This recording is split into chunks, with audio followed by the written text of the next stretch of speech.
Okay, where are we? Well, actually, it's a beautiful spring day, mid-April, and the winds are up. The winds are in the trees. Let me quickly summarize where we've come. We've been talking about what happened at the solstice in December. What happened is at that moment the planet shifted energetically out of fear and into love. And so now there's a whole new prevailing impulse on the planet. It's the impulse of love. And this awakening we have been talking about is going on all the time. And fear is going in the other direction. And we will find ourselves supported in the love impulse.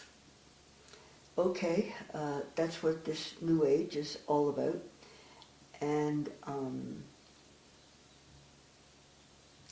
we've been talking about a New Age needs new ideas and new principles, new paradigms. And I've suggested that one is the feminine, the other one is women. There are lots of other new paradigms that are necessary, but what is most important is that we get the earth right. And I've said from the beginning, the earth has consciousness. The earth consists of conscious beings like ourselves. And so I have been laying out in the last talks the essence of a science of consciousness. Let me put this whole picture of things on a firm scientific footing. And I spelled out the assumptions of neuroscience. Let me just summarize. Consciousness has emerged as a problem and a term for modern science. Most scientists think it can be explained and accommodated by existing scientific principles. I say it cannot, that in fact it calls all existing principles into question, and that consciousness points completely beyond present-day science to a new view of the universe where consciousness and not matter or matter and energy is the right fundamental term for the universe. And such a view opens immediately into spirit as simply infinite consciousness. And so for the first time in their very long and antagonistic history, science and religion have a common base. Let me remind you what I did. I laid out the fundamental assumptions of most neuroscientists that consciousness emerges only in us at the end of evolution, when matter attains, quote, a certain state of complexity, and that it's something produced by neurons. But so far no one has ever been able to show how the neurons produce consciousness.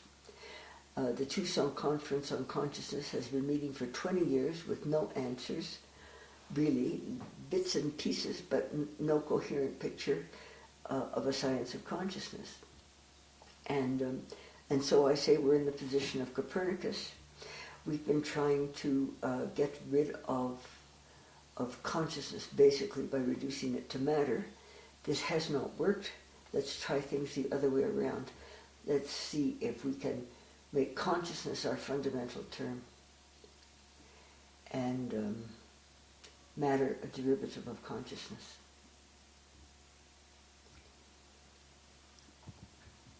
I'm sorry. Could I stop the recording now? Sorry? Real fast? What? I'm going to stop the... And so I made a great deal of the near-death experience, as decisive for our age as Newton's prism experiment with light was for his, that the near-death experience refutes virtually all models of consciousness that are based on a theory that neurons produce consciousness. The near-death experience I described very simply. The patient is up there at the ceiling. He's out of his body. The body in the bed is brain dead. The patient is alive and well at the ceiling, watching the doctors work over his body below, and able to hear what they say and able to read dials he could not have seen from the bed, and sometimes even to see events in other rooms of the hospital. In one such event, the patient observed a ballpoint roll under a radiator that even the doctors had not seen. And all of these claims of the patient are subsequently explainable by the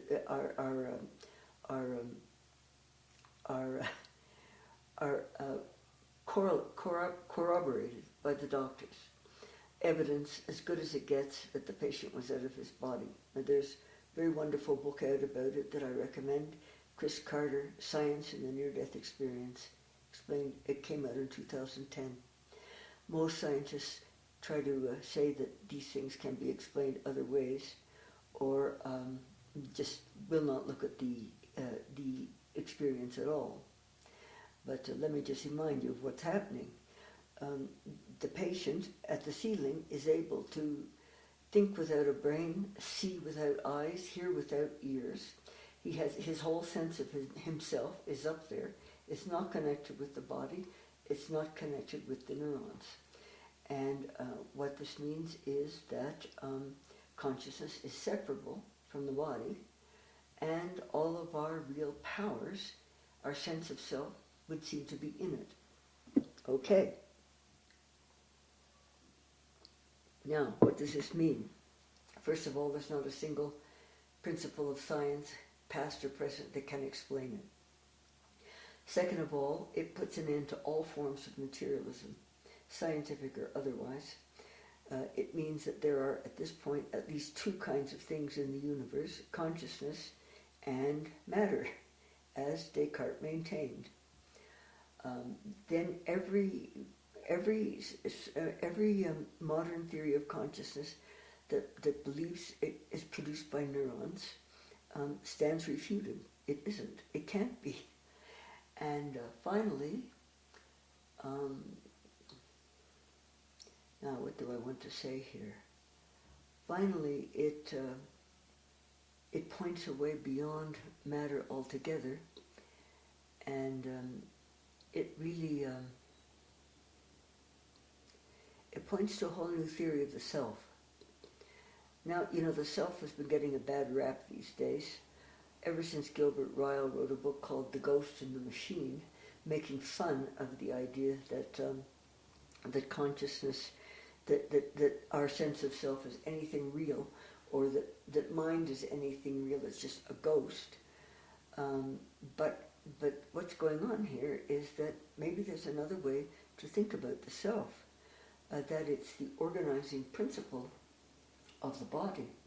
It's invisible, but it's very powerful. It's up there at the ceiling with all its senses active and all its capacities. And so I would say what's invisible to us is in fact the organizing principle of a body. You can compare this to a machine. Everything human beings do is underlain by ideas. A great big bulldozer, a computer, they embody an idea. We think that matter is the really real, and that ideas are just wispy things that come and go. Not so. And so the near-death experience begins to point beyond materialism, and it begins to point beyond current concepts of matter.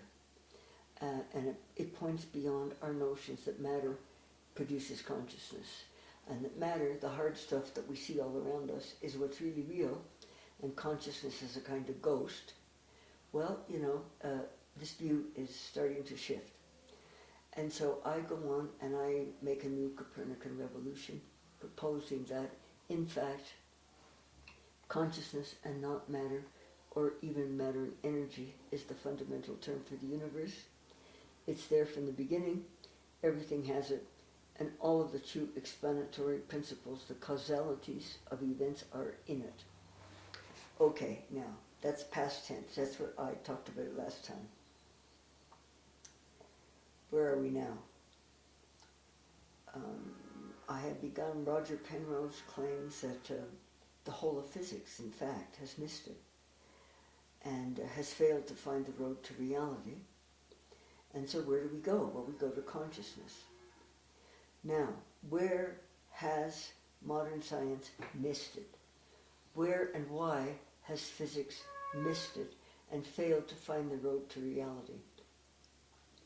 Modern science, behind modern science, is a young man 300 years ago, just over 300 years ago, traveling with the army, who found himself stranded in a foreign town for a couple of nights with nothing to do but think.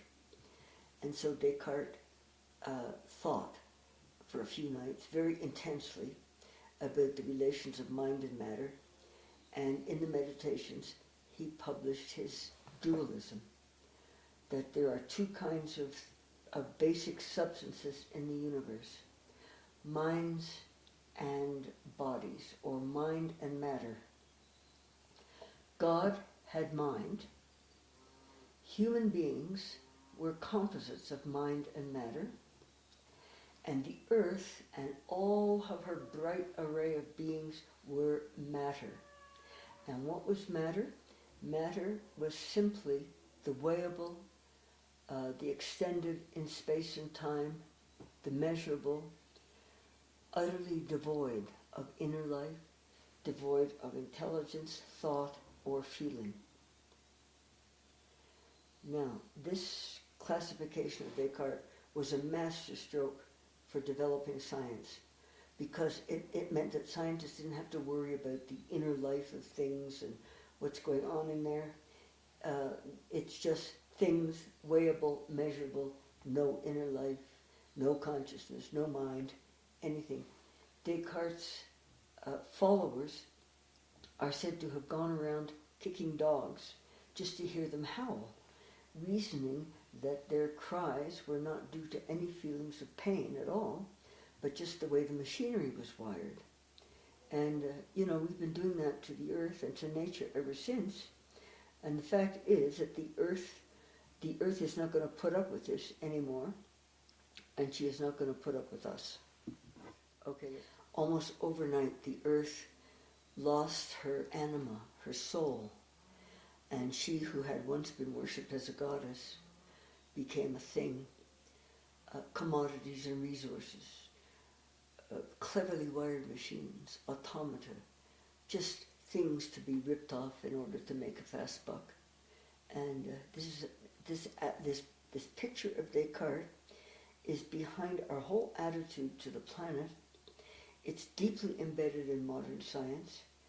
Modern matter is a long way from Descartes' version of matter, or subsequently Newton's version of matter as something like billiard balls bouncing off each other in the void. Modern matter is cleverly connected little electrical beings, but this deep concept of Descartes is in all. And so what we have done in the last 300 years, we have created a dead universe, a dead earth. First in concepts, now we're doing it in the lived life, sending millions of species extinct every month, collapsing this, collapsing that, because it's just things. The attitude that the planet is just things to be treated any old way we saw fit underlies the whole destruction of the planet. And so Descartes' classification has been disaster for the earth. Now, actually, well, it goes further back even than Descartes. The whole of science has had this attitude to matter from the beginning, that we reason and think, and that the world around us is, quote, mute matter. That it's lifeless, it's soulless, it's utterly devoid of inner life, it's something to be held in contempt. Aristotle called it hule, which is a term of disgust. Plato wondered whether there was a form for mud. Mud, the source of all of these beautiful, bright beings, the source of a Plato or an Aristotle. They looked down on the earth, and so the matter was something to be held in contempt. And down the way, along the way, it will lead to contempt for matter, contempt for the earth, contempt for the body, contempt for the passions, for sex, and for women. And it will lead to 9 million women burned at the stake. Some say that's a conservative estimate. We have created a dead world. It's all there in our modern terminology. What are human beings? They're statistics, numbers, the workforce, the consumers, anything but human. And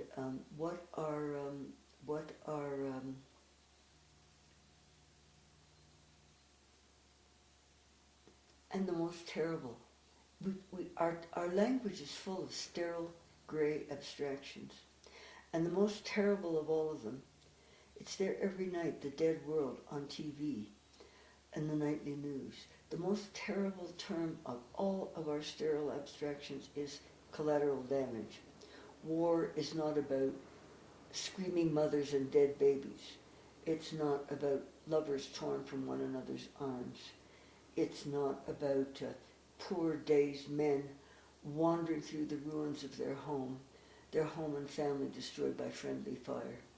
It's collateral damage, and the powers that be have no interest in it. Descartes' concept of matter is behind the whole catastrophe. That's where physics missed it. But physics really missed it way back when, in the early concepts that matter is something devoid of life and devoid of intelligence, freedom, creativity, all of that stuff. Okay, let me just take a break.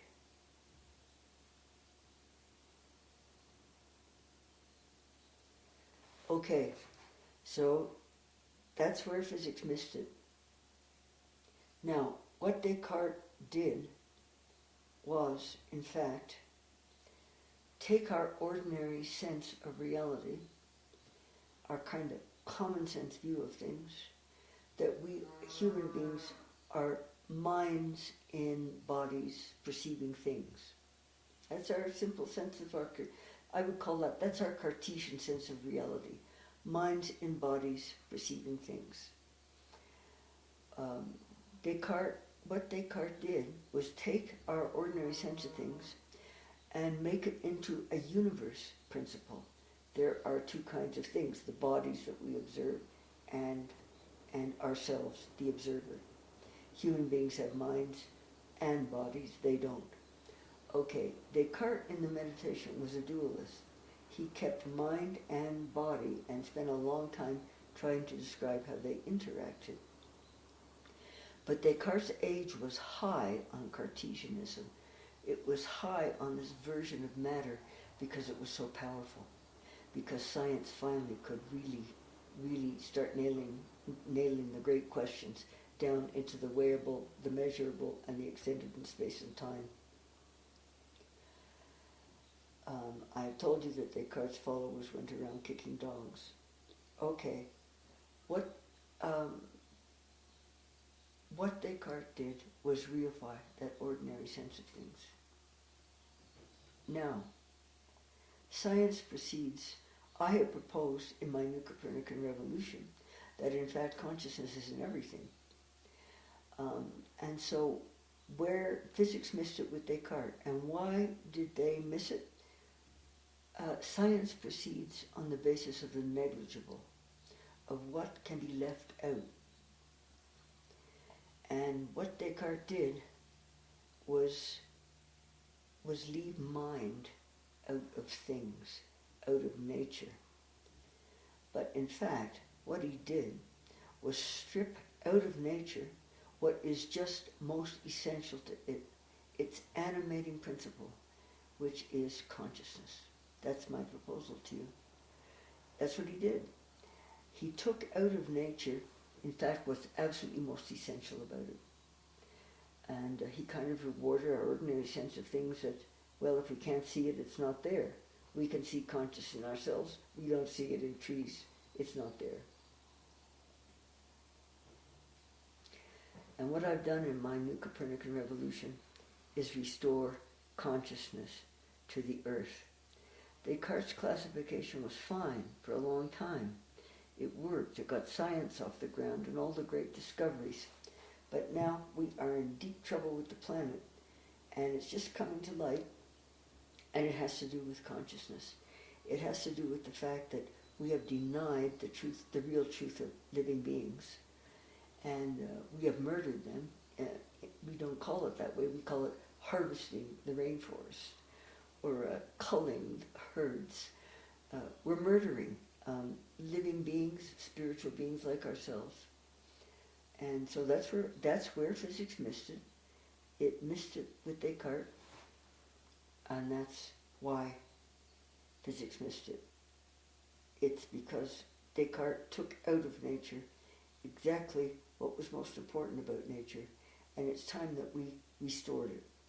And so that's what I'm doing, and that's what we need to do, is recognize the truth of the earth, that she's living conscious beings like ourselves. Let me take a little break.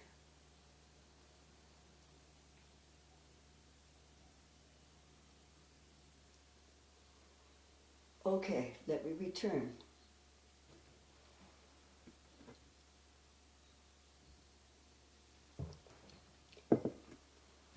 Descartes took our ordinary sense of ourselves. We're minds in bodies perceiving things, and turned it into a worldview. But I call that our Cartesian world, our Cartesian sense of reality. But there are a lot of things in our Cartesian world that suggest it's not really Cartesian. Like, what's music doing there? Or what's beauty doing there? Or what's love doing there? Or ideas? Or consciousness at all? Or ethics? What are all these things doing in this little Cartesian model we have been working with for the universe? Very limited view of things. What are these things all doing there? The Cartesian model for reality has been derived from a very limited way that we look out the window and see the world. And it blurs at the edges. It blurs at the very far off, like the beginnings of things, or the edges of the galaxy, or the universe. It blurs. It blurs when you get out to limits. And I'm claiming that consciousness is one of those limits. And there are no principles in modern science to account for consciousness. Physicists have never bothered with consciousness because everybody has assumed it was produced by matter, it is only in us when matter gets complex, and that it will fall out of the physical description. Okay, there are lots of signs that our world isn't Cartesian. And so I propose consciousness as a new fundamental, single and simple principle. Now, something in us does not like dualism. Ever since Descartes formulated dualism, we have been trying to get rid of it. And we have, in no time, of course, developing science got rid of God, and now spends a lot of mental energy on getting rid of the mind. It won't work. And so we have to try it the other way around, that consciousness is the fundamental term, and let's see if it works better, if everything works better that way. Okay, let me contrast two universe pictures for you. The Cartesian universe is the discrete, separate, and disconnected, utterly devoid of inner life, intelligence, thought, feeling, emotions. Pushed and pulled around by the forces, functioning blind, pushed from behind, chance and necessity, matter and mechanism. Those are the categories for the Cartesian world, the Cartesian universe. The consciousness universe, consciousness has field properties. You can see it in ourselves. Consciousness has field properties. It's a oneness. It's one. It's all interconnected. It's holistic. It's awake. It's aware. It isn't functioning blind. And everywhere in the consciousness universe, and this is the essence of those difference between those two universe pictures, there is what Aristotle called final causality, intent, plan, purpose, final causality. The Cartesian universe is a dead universe, pushed around by the forces, functioning blind. The consciousness universe is, in fact, awake, aware. It has intent, plan, and purpose everywhere within it. And that's the essential difference between those two universe pictures.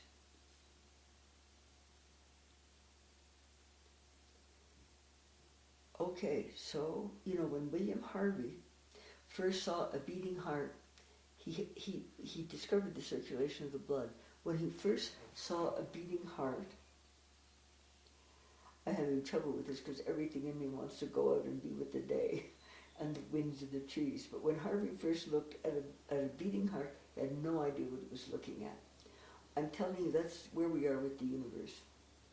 We don't know what we're looking at. We think we do. It isn't working, and we don't know. And so I propose that consciousness is the fundamental principle. And it gives us our first plank in a true theory of the self, that consciousness is an organizing principle of matter rather than the other way around. And it gives us our first plank in a true theory of physical reality. What are we really seeing in the world around us? We are looking at physical beings. We are looking at beings with consciousness. We are looking at spiritual beings in physical expression. Let's call it like it is. That's what we are surrounded by, and let the barriers between us go down. Scientific picture of nature. That we're really, that the universe is actually a great sea of consciousness. Matter is a thin veneer on the top of that great sea. Matter is the real epiphenomenon here. It's not the other way around. All this hard stuff that we're looking at is an expression of consciousness. And Penrose says at the end, we don't know what physical reality really is. I'm proposing that the whole of physical reality is in fact an expression of consciousness. And the refusal to grant consciousness to nature is just the usual arrogance and ignorance of human beings that always have to promote themselves to top dog. And they do it at the expense of nature, and boy, the earth isn't going to take it. It's very exciting. A group of scientists, a group of neuroscience scientists have come out in the summer with a proclamation or a declaration that they believe consciousness is not just in human beings, but it's in many higher animals, and it's in octopuses, and it's in all these other little creatures. No, not little creatures, some of the big creatures, but that's about it. And they admit that what they're saying is every pet owner already knows that their little pets reason and think and have consciousness. So, science has to catch up with ordinary people's very sound sense of their animals. A scientific picture of nature. We are looking at consciousness. I am proposing it isn't just in some of the higher animals. Evolution makes us continuous with everything. It goes right down to the very basic levels. It wouldn't be in us if it weren't in all the animals. It isn't necessarily bound up with neurons. It's a property of all matter. Every least little bit of matter contains consciousness. And it's going to give us a radical new way to look at the world. All the little creepy crawlies have consciousness. The molecules and atoms have consciousness. The elementary particles have consciousness. This is going to be a very different way to look at things.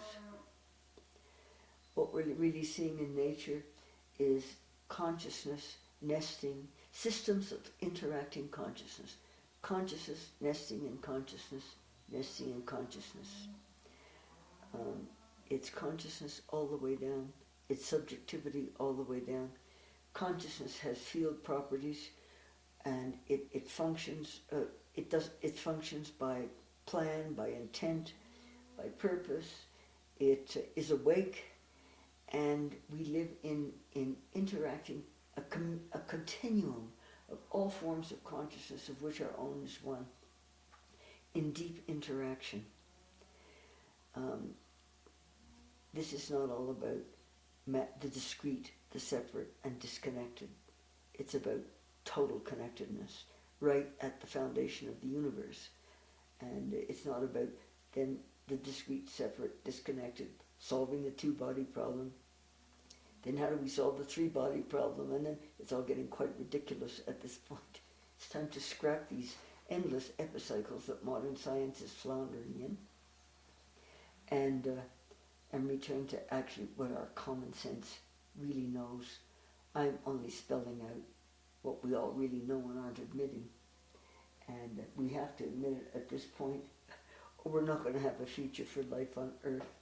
And the matter mechanism mindset is busily trying to clamp down on the Earth, apply the screws to nature, only more so, rather than give them up.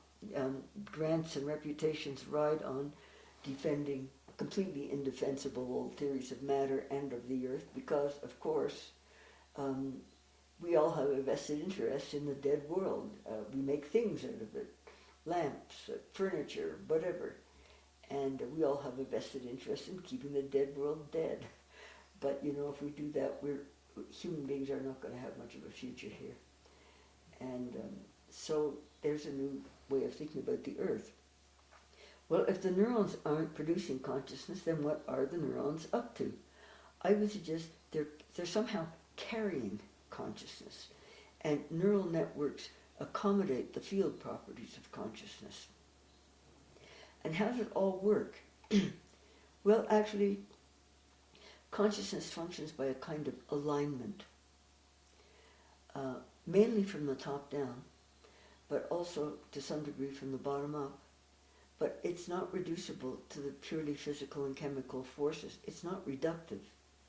So what's happening in us, what's happening in ourselves is my consciousness is aligning the consciousness of neurons that in turn is aligning the consciousness of the molecules and atoms that make it all up.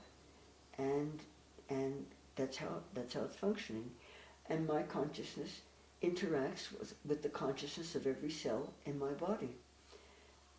We live in an interactive universe, and we live in an intersubjective, interrelational,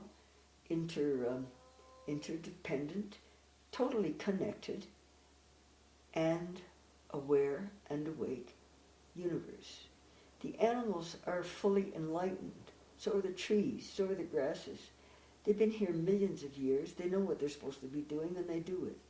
Only human consciousness is still in the dark ages. And if money has its way, it will stay there for quite some time. But, there's a revolution going on the planet, and it's a bottom-up revolution. And at the very base of the revolution is the Earth, an enormous day of reckoning for what we've been doing to the planet, because we have pretty well just about destroyed our right to be here. Many scientists estimate that we will cause an extinction of species as great as what went with the dinosaurs, when 97% of all life forms disappeared. Then it was because of an asteroid. Now it's because of an idiot. And we still have what the human race is best at is is stupidity, and we need to get ourselves out of it. The rest of the planet is much more intelligent than we are. Even this little Cambridge Manifesto recognizes the fact that the animals have not invented the atomic bomb and may in fact be much more intelligent than we are. Okay. Now, let's ask the deeper question. Go back. What do we make of the data of modern science? The whole great reductive edifice of modern science. Why has science missed it, and where has science missed it?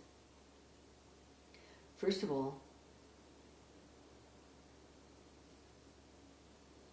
let's touch base with physics. In order to accommodate this new view of the universe I'm putting out to you, consciousness, physics needs to change just one fundamental term, energy. It has to recognize that all energy contains consciousness. That concept alone will change our world forever. The least little bit of matter contains consciousness. Energy contains consciousness, and consciousness is the more fundamental term. At this point, physics is two-termed, matter and energy. It has to become three-termed. Sir James Jeans, an astronomer in the mid-1900s, wrote, "The more we understand it, the more the universe resembles a vast thought, rather than a vast machine." Stephen Hawking predicted that science would end in his lifetime. Well, his own theories of black holes are now being revised, and science has finally reached the starting gate, I would say, and the field is wide open. Robert Oppenheimer, just before he died, had a vision of a revolution in science, and not in particle physics. Something else was happening.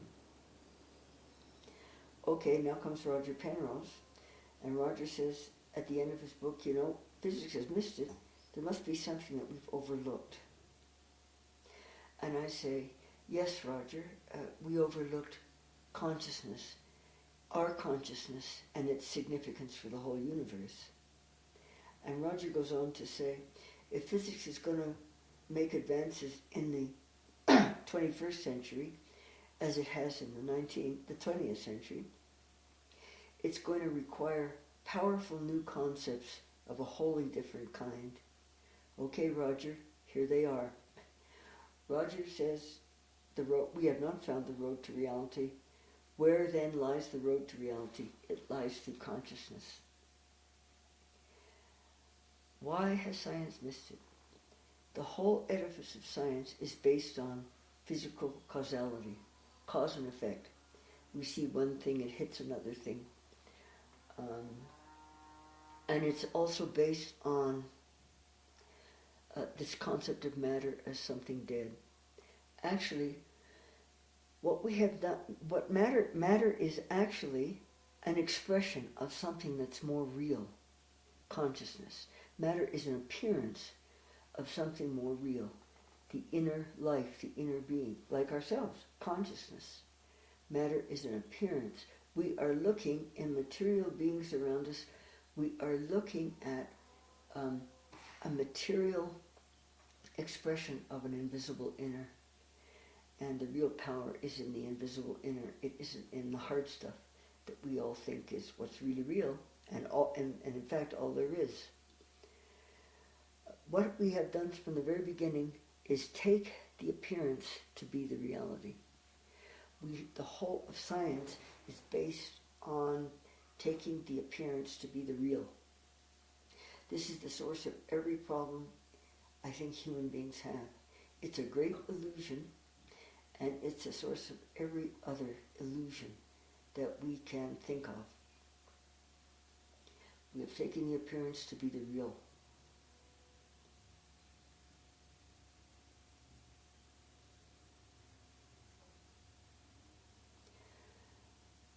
Whitehead says somewhere, the only way to, well, I'm going to reinterpret the whole of science for you in just a moment. And we just grasp what we're looking at. Physical reality is really made up of myriads of minute forms of consciousness. Now, the closest concept we have to consciousness is, of course, the charges. But I'm going to go on to say we don't know what we're really looking at with charge, positive and negative charges. We've been taking the appearance to be the real. The real is the inner side of matter, and it's much more powerful than the hard stuff. It organizes matter. This universe has a place for a lot more things than just the forces. And in fact, all of these things have to be reinterpreted, because what it means is that much of modern science, based as it is on appearance, is a construct. And it's especially a construct at our explanatory terms, at the reasons we give for things happening. And also for what it is to make something intelligible. The ancient pre-Socratic mystic Parmenides said, whatever is. Well, yes, and so it is what it is. Don't worry about it. And he went on to say, and whatever is intelligible. Now, across the ages, what it is to make something intelligible has varied. And for the last 300 years, we have been trying to make everything intelligible in terms of matter. And I'm saying it won't work. And the only way to make things intelligible is, in fact, to grant them consciousness. And with this right fundamental term, then we'll formulate the right question. The Tucson conference is asking the wrong question. The question of the Tucson conference is, how does matter give rise to emotions, thoughts, and experience? The answer is very simple. It doesn't. It's just the other way around. And so matter, you need to absolutely re-envision the universe in terms of this great sea of interacting forms of consciousness, this great continuum of consciousness at all levels. It is this great continuum of consciousness that enables the ancient trees to uphold and maintain the whole biosphere. When we look at a tree, all we see is board feet, cheap lumber, money to be made. You know, we're destroying the biosphere at our peril.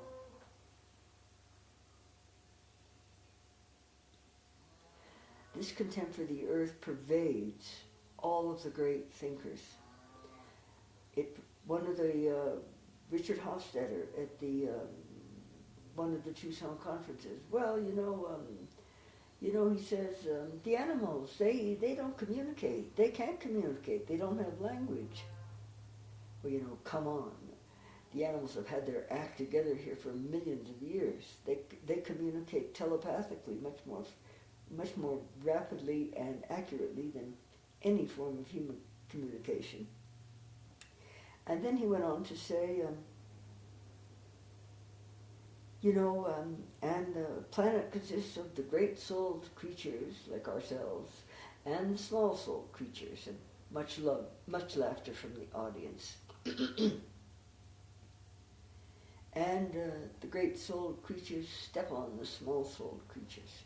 More laughter from the audience. Well, if they weren't laughed at, the small-souled creatures wouldn't be who they are. They are the very source of the biosphere. If the great-souled creatures, if the great-souled creatures got off the planet tomorrow, every other animal would rejoice and set about ridding themselves of our poisons.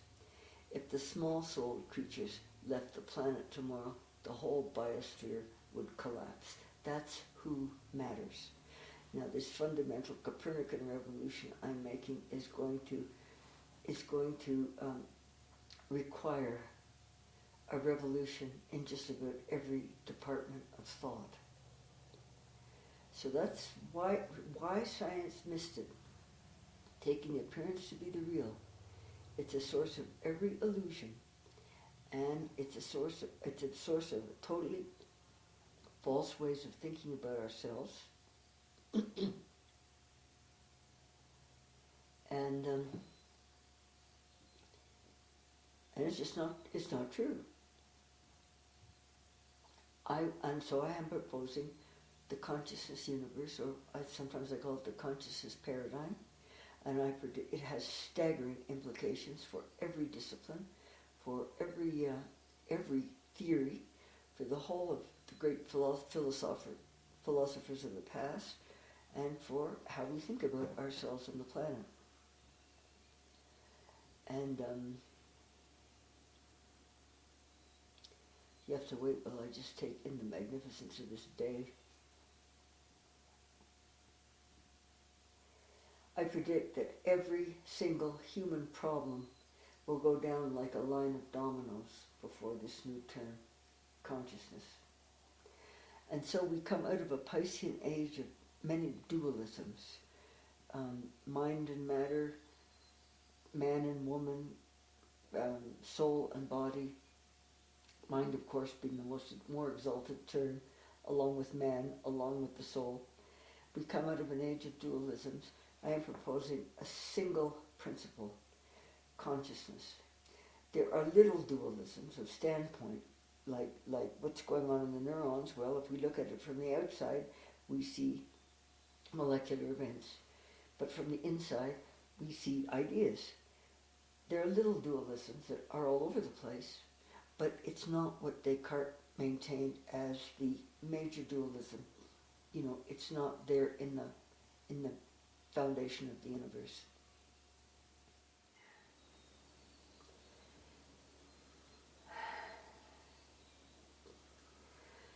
We have not respected the earth because we think there's nothing there to respect.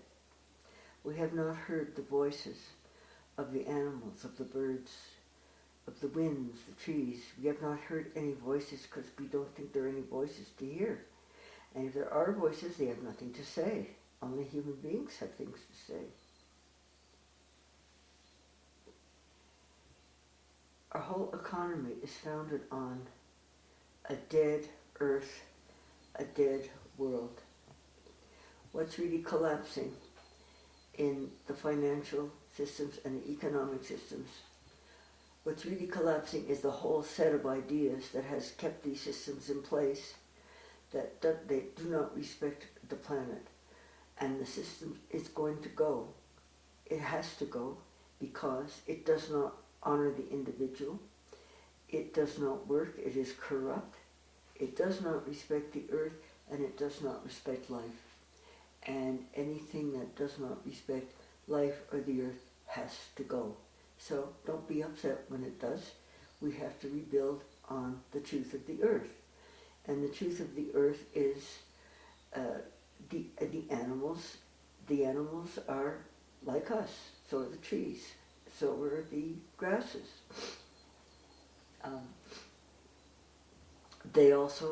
They raise their young with love and affection. They feel pain. They have their own interior lives. They have their own degrees of freedom. When a mate is killed, generally by human beings, the survivor mourns. Animals, we have to look at animals with open eyes and admit what science has pretended is not there. That it's so obvious. The view I'm presenting to you is so obvious. How could we have missed it for so long? Down in the intricacies of trying to analyze the smallest details of matter when we don't even know what we're looking at. Okay.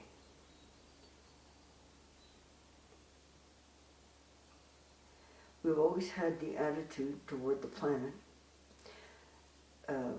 that it was something to be conquered and subdued. More recently, the planet is just something to be ripped off, to make money from. Religion has given us a kind of sense for things. Well, what's important here is me, and it was all made for me. Well, it wasn't, and it isn't.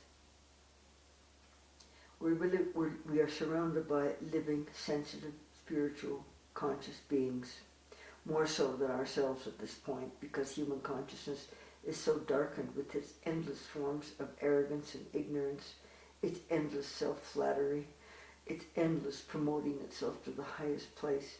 It's pretty pathetic, In fact, we're not the lords and masters of the planet.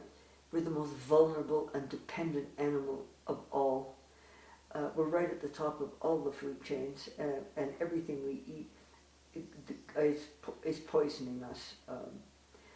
We're dying by our own hand, basically, And if the planet has decided to get rid of us, it will be simply because no matter what highfalutin notions that we have had about ourselves, we have simply proven ourselves unworthy of every other species who shares the planet with us.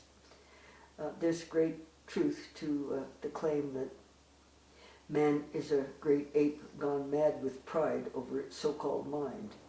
The human race has been so busy separating itself from nature that we have never gotten nature right, and in fact we don't know what we're looking at this point. We're in the same place that Harvey was with the circulation of the blood and the beating heart.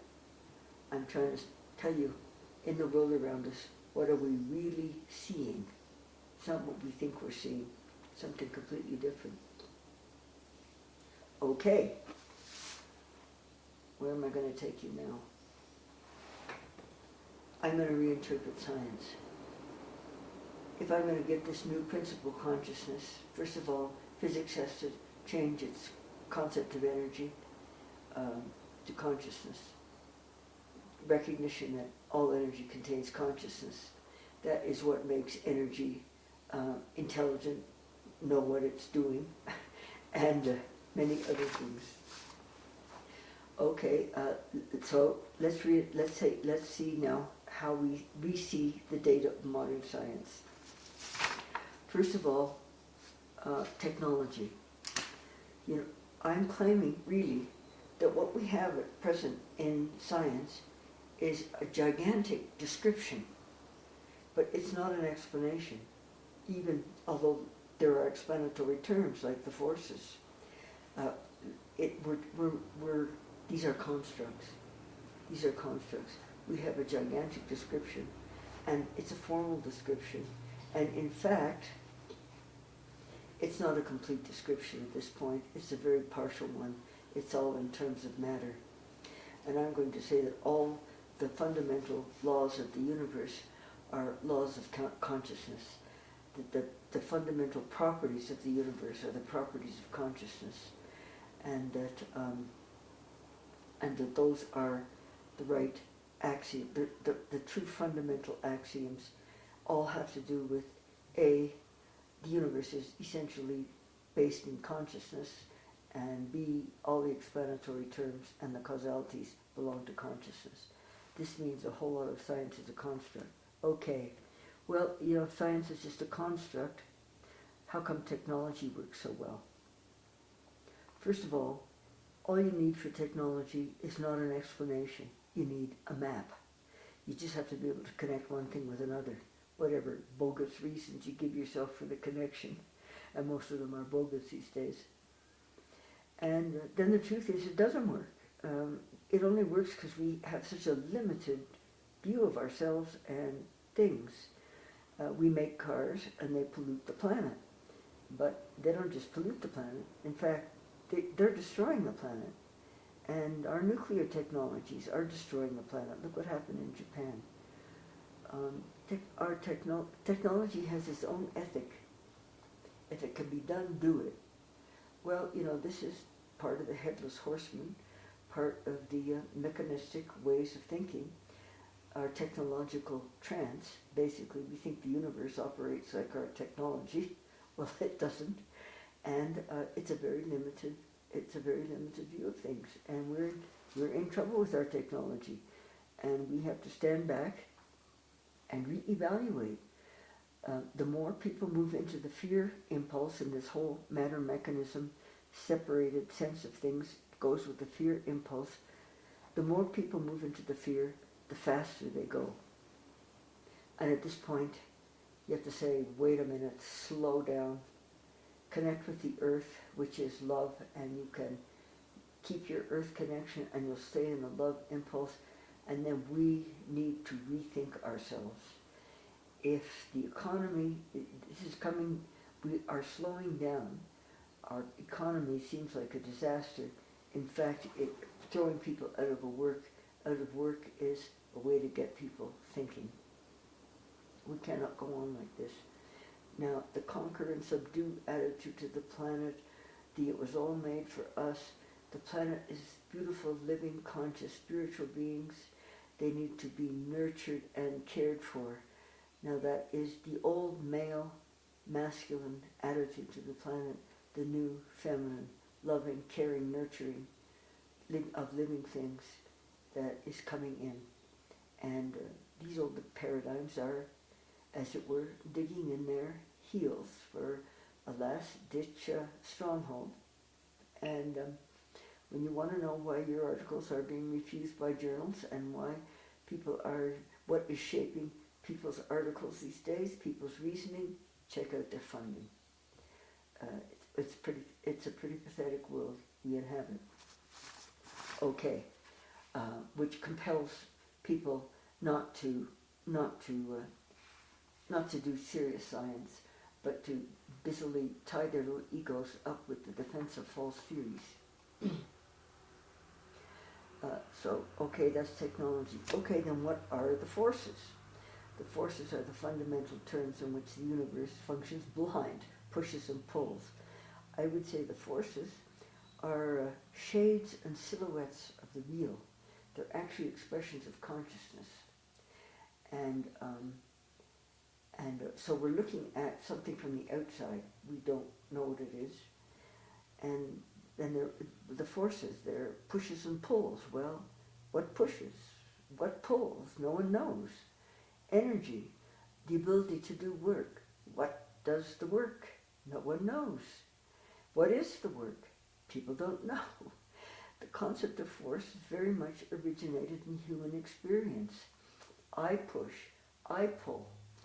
And then we've assigned it to the planet without being able to say quite what pushes, what pulls. Well, if you allow the planet consciousness and subjectivity, that's a much more fundamental term, as it is for ourselves, than the forces.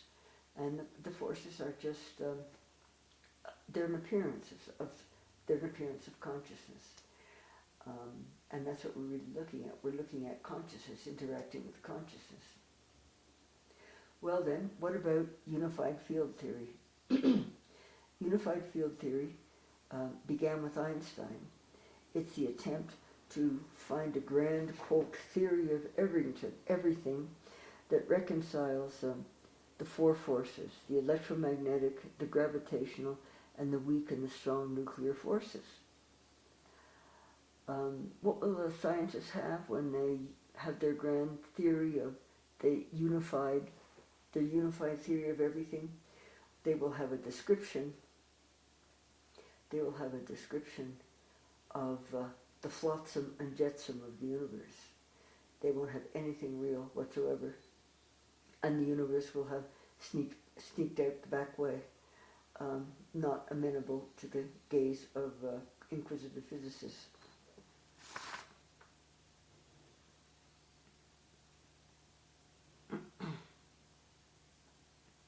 Mathematics. What is mathematics? It's the simplest kind of order.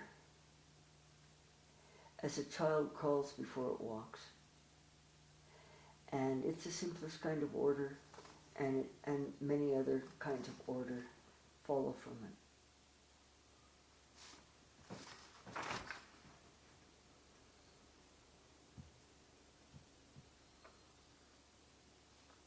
The quantum world.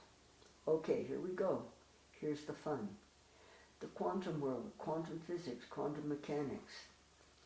Feynman said anyone who claims to understand the quantum world is either lying or crazy. Well, what are we seeing in the quantum world? What we're looking at is consciousness going in and out of physical form. And in fact, what we're really looking at is the place, the interface, where the Cartesian, our little Cartesian world encounters the greater universe, the greater reality of consciousness. That's what we're looking at. It's consciousness going out in physical form. It actually is the interface where the Cartesian world encounters the larger consciousness universe. The life force, the life principle, it's a direction in consciousness.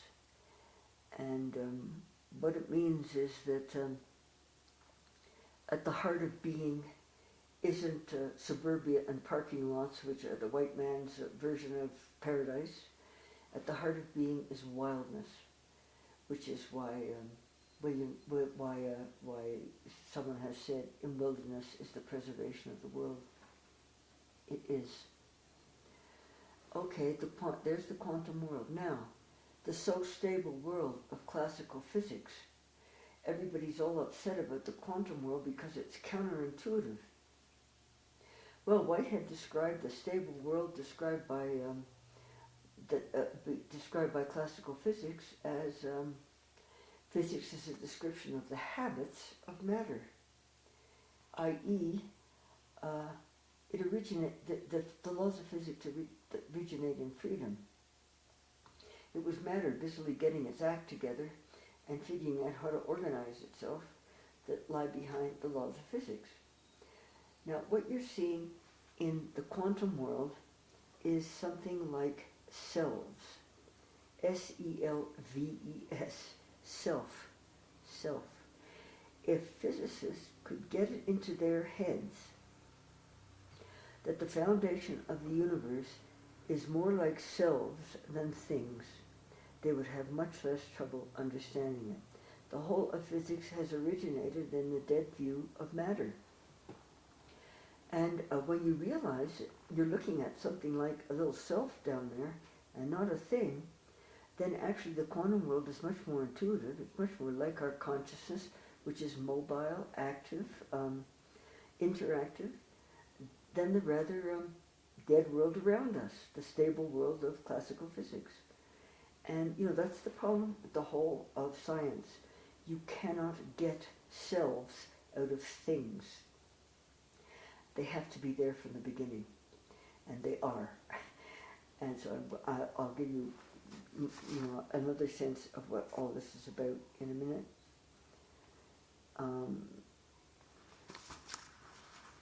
So that's the quantum world. Selves, not things. Now we're going to. Well, okay. You have to bear with me. My scroll is quite scrolly these days. Oh, what is life? Well, how do we understand life?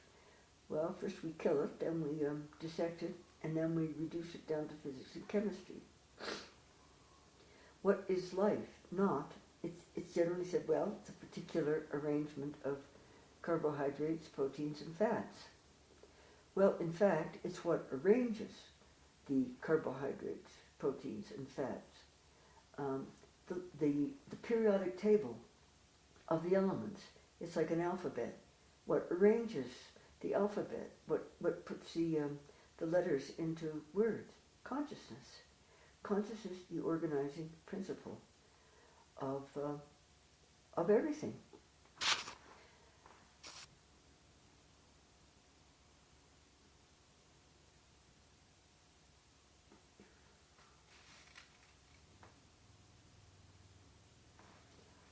Okay, I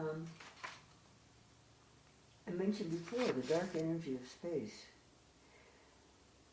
Let me just spell out a little more of the consciousness universe. Our physical, I'm proposing that the fundamental term for the universe is consciousness, and that there's only two forms of consciousness. One is in physical form, The other is pure consciousness formless, or I would call it spiritual universes, purely spiritual universes. There are infinite, quite likely infinite, spiritual and physical universes.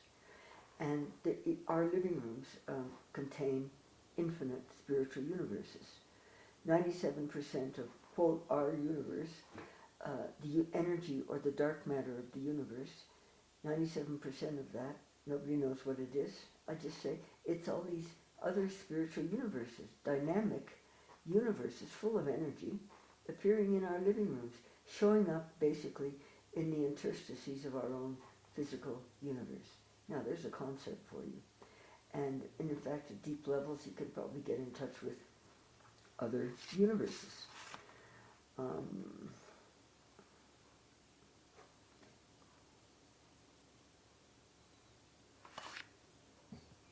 What other fundamental concepts need to be rewritten? Well, to make a long story short, all the fundamental concepts need to be rewritten, because basically the whole of science is based on looking at things from the outside and not realizing that we're only seeing the outer of something that's much more real on the inside.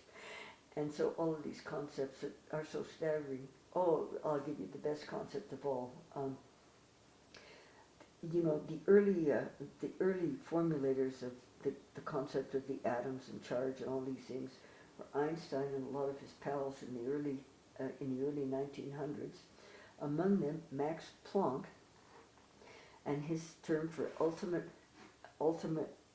what will we call it, reality is pixels of reality. The basis of the universe is pixels of realities, little bits of reality. Quite a concept. And they're described in quasi-physical terms. They're getting more and more complicated every day. It really is time to scrap it all and admit that what's real in the universe is actually consciousness, and that the basic elements of the universe are consciousness vibrations or units of consciousness. Those are the fundamental elements of the universe. And they're so simple. We are the keys to the universe, and we're privileged not in being the only animal with consciousness in the universe, but the only place in the universe where we can see the inner side of things. But I'm saying evolution makes us continuous with everything. It's there in them. They all have what Teilhard de Chardin called a within.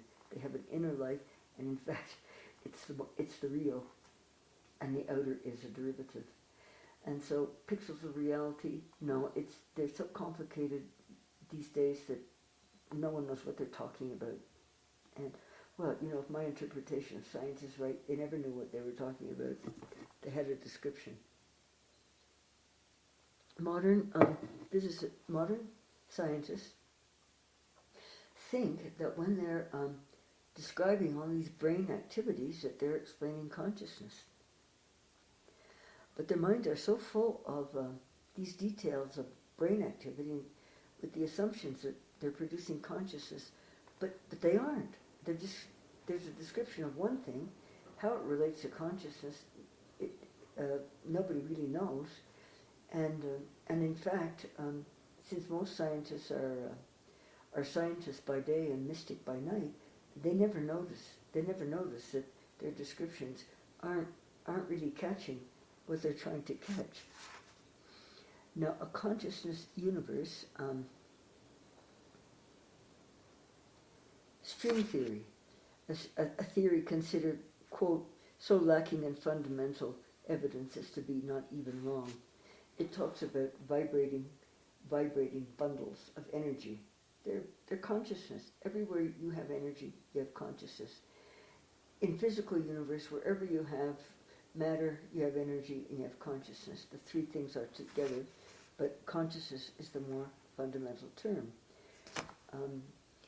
Now, a consciousness universe makes a lot of very weird data intelligible. Jung's synchronicities have a place. Rupert Sheldrake's morphogenic fields, topic frowned on by almost all of contemporary science. Dean Radin's Entangled Minds. Well, would entangled minds look better if they disentangled themselves for a while and took a walk in the woods? If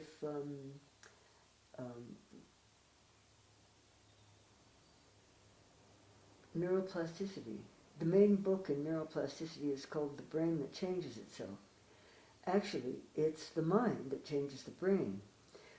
It's a finding that people who have lost parts of their mind can actually lay down new pathways that will carry the same do the same functions as the former parts of the brain they've lost. Bruce Lipton's finding that what you carry in your consciousness determines how cells differentiate. The fact that the Eastern mystic Sai Baba can, just by thinking about it, manifest physical things, little things in his mind, in his hand, just by thinking about them. Perhaps this may make intelligible the fact that the word love, written on the side of a container of water, changes the whole crystalline structure of water. And maybe it can make intelligible the fact that heart recipients gradually take on the personality of the donor. It's hard to see in the old matter mechanism stuff how this can happen. And of course, it makes way for a very modern thought, but quite foreign to almost all of science, reincarnation. Reincarnation was, I'm not going to give the show away yet. I'll just say, reincarnation is taught by most of the world's major religions. It is wholly impossible on the present universe picture because it is a process in which one soul dons bodies again and again and lays them down. This is only possible if the universe is essentially consciousness. Then I can take up a body and it will serve me for this lifetime, and when this lifetime is over, then I take on other forms. And there's something rather persistent about this I, this sense of self. So, the consciousness universe has a place for reincarnation. And I would say, at this point, as you can tell from the way I'm reasoning, I have taken our similarity with other beings to be more important than our differences. The male mind always emphasizes our differences, but it's not about these ways of thinking anymore. And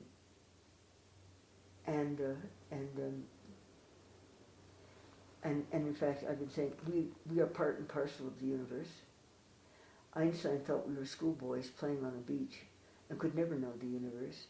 I say, dare to believe the universe is simple. It's complex, but it's not complicated. We can perfectly grasp its fundamental principles. And guess what? Guess who the key to the universe is? We are. We are the key to understanding the true principles of the universe. And then after that, the universe is the key to understanding ourselves. I'm going to do a lot more with this concept, but I just want to give it to you now, because we belong here in some sense, and of course, if reincarnation works, then obviously there's kind of spirit world that we spend a lot of our time in, but we're not in the physical world. And our physical world, even Scripture has described it as a grain in a balance. We are just one universe, beautiful as it is. And you know why it's so beautiful? It's so beautiful because throughout, matter is inspirited. It's not just things. It's not just automata or machines. It's conscious, it's inspirited, and it has a spiritual principle in it. What else do we need a new theory of? Well, since we now know that the near-death experience shows that consciousness is totally separable from matter, it is not something produced by neurons, we can now have a science of consciousness, as you could not have a science of something that was just a byproduct of brain activity. Consciousness is something real in its own right, and I'm proposing to you that it is the real in its own right. Is science gender-based? Well, mechanics is a pretty typically male way of thinking. A woman friend of mine said, I'm not really interested in these vast spaces, these great distances, these long times. I want to know if the planets and the stars, do they love and think? Do they love and think? What are the stars? They're not just lumps of burning matter. They're magnificent spiritual beings in physical expression. That's why we love them so much. You need to realize what we're really looking at. And when you do realize what we're looking at, it's so obvious. How have we allowed all these complicated epicycle type theories get in our way, so that we are no longer able even to see the reality that's in front of us, but our minds are full of false theories. Whitehead says somewhere, the only way to mitigate mechanism is to show that it's not mechanism. What you're really doing in looking at a mechanism is you're looking at something going on, and you're describing it from the outside. It's an expression of consciousness. Something's going on in consciousness. Well, what are the fundamental attributes of consciousness? Well, this is where the fun is going to start. But let's just get clear on that the basis of the universe is something like cells, and that the whole of science, founders on the near-death experience and on a great many other facts emerging in modern science. Of course, it makes all of the paranormal perfectly intelligible out of the body experiences. And as a physicist friend of mine put it to me, the first time he saw these ideas, he said, somehow it's just stunningly self-evident, because I tell you that I'm describing the universe that our ancestors knew, and that in fact we all once knew. And I'm going to talk a lot about reincarnation, because it's another key to the universe. And if we realize that consciousness is a very universal term, and that everything has it, if we can question our own consciousness in the right way, we will understand how consciousness works everywhere. We have never had quite the right questions before, but here is the right fundamental term of the universe.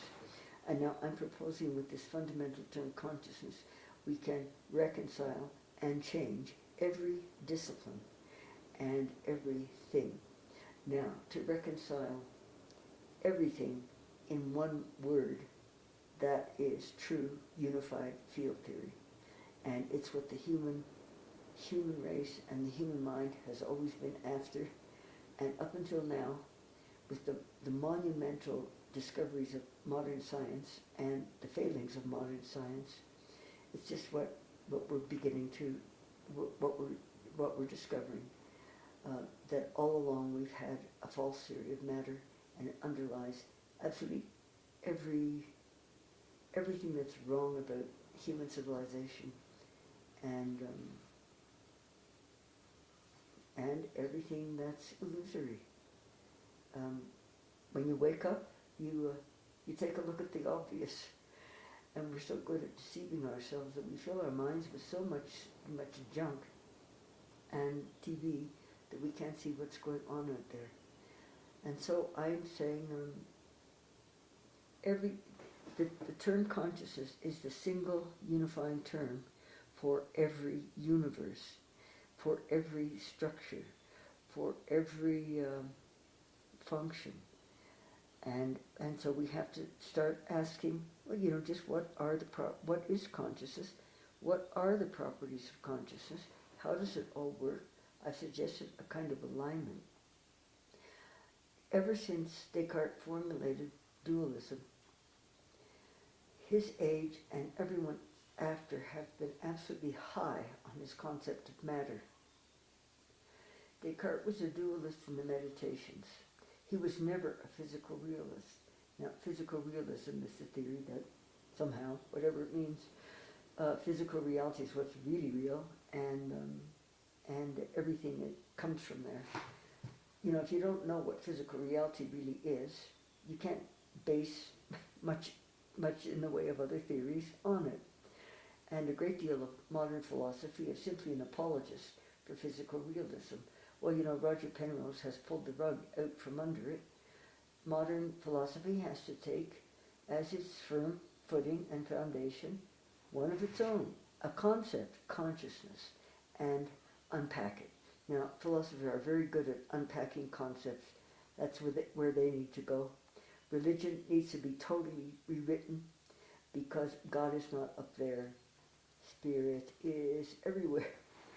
Its spirit is infinite consciousness. This is what I'm going on to say.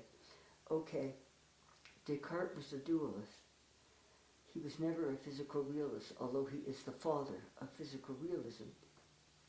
And now I tell you something about Descartes very few people know. Descartes, guided his whole life by his vivid dreams.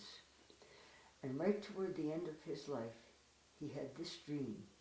He saw the universe as a huge machine, and in the center, propelling the whole, was consciousness. And so by the end of his life, this great thinker, I have just the greatest admiration for Descartes. This great thinker knew the truth, that the animating principle of the universe is consciousness. And if we can be clear, it's because Descartes was so clear. Descartes prized clear and distinct ideas as a sign of truth. He had very clear and simple notions. And so we can be clear on just where he missed it. And in fact, where everybody has missed it. Quite a lot. And so I'm saying, and I have a friend who says very boldly, it's consciousness all the way down. We are shaking the foundations of modern science, and with it the modern world, our technological trance, a kind of mass hallucination that we're all in that's driving the destruction of the earth. This petty little Cartesian rationality that prevails everywhere is taken to be the very sign of health and truth. This pathology of the worst kind. It has nothing to do with reason. Reason climbs the ladder up to love, and at that point it has to lay down its weapons and serve. And I'm going to talk about the interconnections between everything, given this single and simple new unifying term for the universe, consciousness. It's consciousness all the way down. And so what we're offering the world at this point is a new science. The birth of a new age requires new ways of thinking. It requires a new science. I am inviting science to take a giant step. It's consciousness all the way down. Give up three assumptions. Give up the assumption that the neurons produce consciousness, that it's only in us and a few of the higher animals, and that, in fact, consciousness is produced by matter. Consciousness, matter, however complex it gets, will never produce consciousness. Matter cannot do it. It's the other way around. Those are the three assumptions that you have to give up. And so, my friend, go down to the basic levels of things. It's consciousness all the way down. Okay, you're down at the most fundamental level of the universe. Now what? The question is, are we looking at consciousness is there? So what? Is it a byproduct of molecular activity, or is it a real causality in its own right? And this is where I'm inviting science to take a giant step and cross over the bridge. Make the change from the fundamental concept that matter is the source of everything. Matter has gotten so weird down at the bottom of things that nobody even knows what they're talking about anymore. And I call this a second simplicity. In all the complicated theories of science, here's a very simple new way. And we need to go on and think about what are the properties of consciousness, what is subjectivity, what are ideas. Ideas, they are the organizing principles of our consciousness. We live our whole lives by ideas. Are they there in the universe? Einstein and Gödel thought so. A whole new, breathtakingly great realm has just opened up to us. We're not in a little Cartesian box anymore, our little Cartesian cage. It's time that we pushed open the flaps of this little box and looked out into the greater universe. And that is what I'm proposing to do, and in much greater detail to spell out the earth. We have to get the earth right, and we have to get ourselves right. Human beings have also been the casualty of materialistic ways of thinking. But if reincarnation is the way the universe works, we are very different from what we had thought we are. We are not just matter. We are not just things. We aren't just the victims of genes, drives, and parents driven by the forces. Something else is going on. We come here trailing clouds of glory, as one of the poets put it. And so I'm going to go on and talk a lot more about the earth and about the universe. And I'm also going to say a lot more about the masculine and the feminine, because there's a revolution going on. And it's not just in the little Copernican revolution I've made in these first two talks. It's happening at every level, and it has to happen. If we are at childhood's end, it is time for the human race to come of age. We are in a moment of reckoning that is so absolute. My hope is that it will be a day of awakening and not a day of wrath.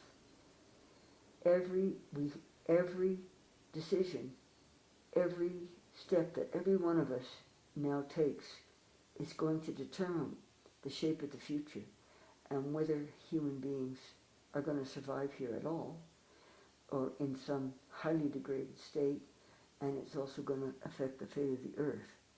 We are in a new age that requires new principles. And so I'm proposing that for science itself, this is the new fundamental term, and it's the new term for every discipline, for every field of inquiry, for every form of thinking, because it's the basis of the universe, and it has to be the basis of our concepts. Consciousness is the linchpin in a whole new set of concepts, of ways of understanding, seeing, looking at things, understanding animals, ourselves, and starting to stop behaving like cleverly wired machines who were wound up and just run and run and run, and start thinking about what we're doing here.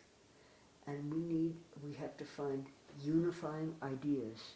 Consciousness works by a kind of alignment. The true leadership on the planet is ideas. It isn't personalities. It isn't this kind of nonsense these games are going. Let's get our ideas clear. If we can get our ideas clear, we'll know what to do and how to do it.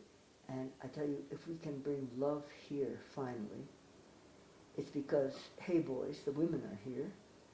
And if we can bring love here, it will show us what to do and how to care for every other living being on the planet, and not just ourselves.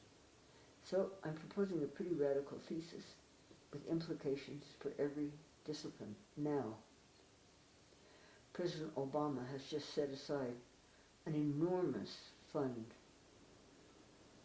to support brain research, an enormous grant funding to support brain research.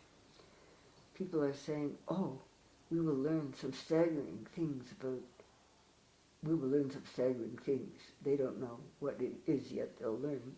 I predict that what they'll learn is a lot more of what I'll be saying, and what I have been saying, that the more and more we understand the brain, the less and less we have any insight whatsoever into A, how it produces consciousness, or B, the nature of consciousness, or C, what the brain is really doing. And well, I leave it at that. I have to add one thing I forgot to talk to you about: particle physics. Figures so large in everybody's mind. The Higgs boson particle, depending, the God particle, some call it, and the goddamn particle, other people call it. It's just another little particle down there whizzing around that makes sense out of certain other little facts known about other little particles. What particle physicists? Matter is infinitely fragmentable. Consciousness isn't.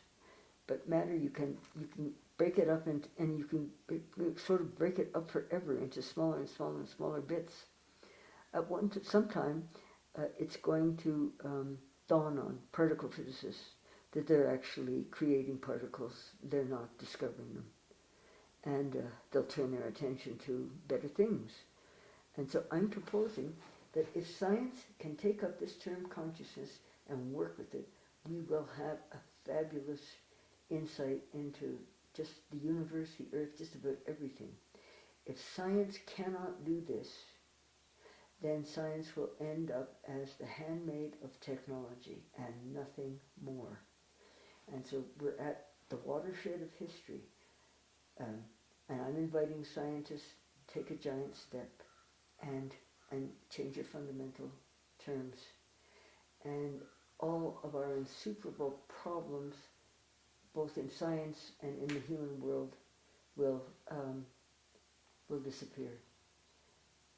And we'll start seeing like awakened beings, and not little machines who just watch TV and devour the planet. And well, I'll save my insights into spirit for when we get there. But we really are we're standing before the next 10,000 years. The old paradigms are giving out and have given out. And we are being called to make a radical shift into a much wider view of things, in which many of the old questions will simply vanish, many of the old preoccupations will go. And we can actually begin a reign here of truth and love. Not the kind of reign that has prevailed here of, I don't even want to mention it. We'll get out of our various forms of mass hallucination. We'll wake up and we'll bring love and truth where they belong. And we'll know that we are not some isolated little glitch in the universe. We belong here, and we live forever. So that's where we are right now, and let's go for it. It's up to every one of us to develop new guiding principles for the planet that can bring humanity into balance with the earth. And we're underpinned by a momentous astrological shift out of the Piscean and into the Aquarian age. And it's going to support all of us. The whole impulse here has shifted into love. And now we need a whole new fundamental set of concepts around consciousness as their linchpin that can start spelling out the meanings of love, of what it is to be in a universe fashioned in love, and to be the lovers that we are. End of the beginning. And from now on, I'll go on and spell out much more fully the nature of consciousness, the Penrose Triangle, all these other great conundrums in modern science. But I just remind you, and I'm going to remind you all along, dare to believe that the truth is simple. And we can understand it because we're part of the universe we're trying to understand. My case rests.